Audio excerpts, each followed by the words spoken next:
The snow fell silently, blanketing the quiet Boston suburb in a layer of white. It was the kind of night where people stayed inside, warmed by the glow of fireplaces and the promise of a fresh start to the new year. But for Karen Reed, that promise would soon turn to ash. Her boyfriend, Boston police officer John O'Keefe, was found unresponsive in a snowdrift, his body bearing the marks of a brutal assault. The news of his death sent shockwaves through the community and left Karen grappling with unimaginable grief. Karen and John's love story was the kind that people wrote novels about. They were both successful, attractive, and deeply in love. Their future together seemed as bright as the Christmas lights that still twinkled in the falling snow. But fate, it seemed, had other plans. As investigators dug deeper into the circumstances surrounding John's death, a web of inconsistencies began to emerge. The narrative shifted, and Karen found herself thrust into the center of a rapidly escalating nightmare. The prosecution painted a picture of a lover scorned, driven to violence in a fit of jealous rage. They pointed to inconsistencies in Karen's initial statements, the fact that she was the last one to see John alive, and alleged signs of a struggle at the scene. The media, hungry for a sensational story, latched onto the narrative, portraying Karen as a cold, calculating killer. But those who knew Karen best refused to believe it. This was not the Karen they knew, the kind, compassionate woman who dedicated her life to helping others. As the evidence mounted, so did their conviction that something was terribly wrong. The more they learned, the more convinced they became that Karen was being framed, a pawn in a much larger and more sinister game. The question was, who would want to frame Karen Reed for the murder of a police officer and why? John O'Keefe was everything Karen had ever wanted in a man. He was kind, funny, and fiercely loyal, a dedicated police officer who had sworn to protect and serve. Their relationship was a whirlwind of romance and shared dreams, a love story that seemed too good to be true.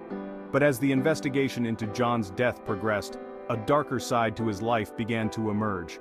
Whispers of a possible internal affairs investigation, rumors of a past shrouded in secrecy, and a network of connections to powerful figures within the police department all pointed to a motive for silencing John that ran far deeper than anyone had imagined. Karen, determined to clear her name and uncover the truth about what happened to the man she loved, vowed to fight back against the accusations leveled against her. But the closer she got to the truth, the more dangerous her pursuit became. The police, once sworn to protect her, now seemed intent on burying her under a mountain of circumstantial evidence.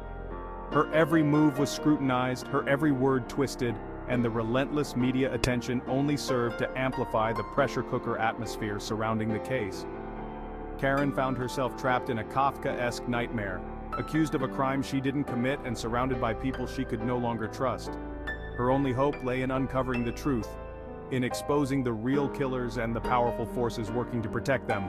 But the truth, as they say, can be a dangerous thing, especially when it threatens to unravel the carefully constructed facade of those sworn to uphold the law. As Karen delved deeper into the investigation, she soon realized that she was up against more than just a killer. She was up against a system designed to protect its own. From the very beginning, there were whispers of a cover-up. The investigation, led by the same police department that John O'Keefe had served, seemed rushed, almost desperate to pin the blame on Karen and close the case. Key evidence went missing, witness statements were altered, and crucial details were conveniently overlooked. The more Karen and her legal team dug, the more convinced they became that someone was working very hard to bury the truth. Rumors swirled about a late-night party attended by several off-duty police officers, including John, on the night of his death. Witnesses claimed to have seen John involved in a heated altercation with another officer, but their accounts were dismissed by investigators as unreliable. The house where the party took place, owned by a high-ranking police official, was never searched, and no efforts were made to question those present at the gathering. The more the official narrative unraveled, the more convinced Karen became that John's death was no accident. He had stumbled onto something dark and dangerous, something that someone was willing to kill to protect. And now, it seemed, they were using Karen as a scapegoat, a convenient way to silence the investigation and bury the truth along with John. The prosecution's case hinged on a series of circumstantial evidence and inconsistencies in Karen's statements. They pointed to the fact that Karen had initially lied about her whereabouts on the night of John's death, claiming that she had dropped him off at the party and gone home. Later, she admitted to driving around the neighborhood looking for him when he didn't answer her calls. The prosecution argued that this initial lie was proof of her guilt, a desperate attempt to cover up her involvement in his murder.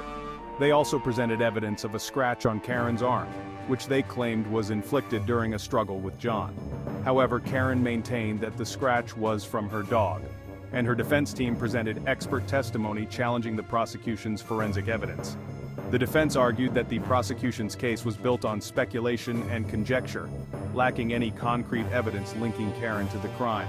They pointed to the lack of DNA evidence, the inconsistencies in witness statements, and the complete absence of a motive. Why would Karen, a woman with no history of violence, suddenly snap and kill the man she loved? The defense also raised serious questions about the police investigation, highlighting the numerous inconsistencies and potential instances of evidence tampering. They argued that the police, under pressure to solve the high-profile case, had rushed to judgment, focusing on Karen as the prime suspect without properly exploring other possibilities.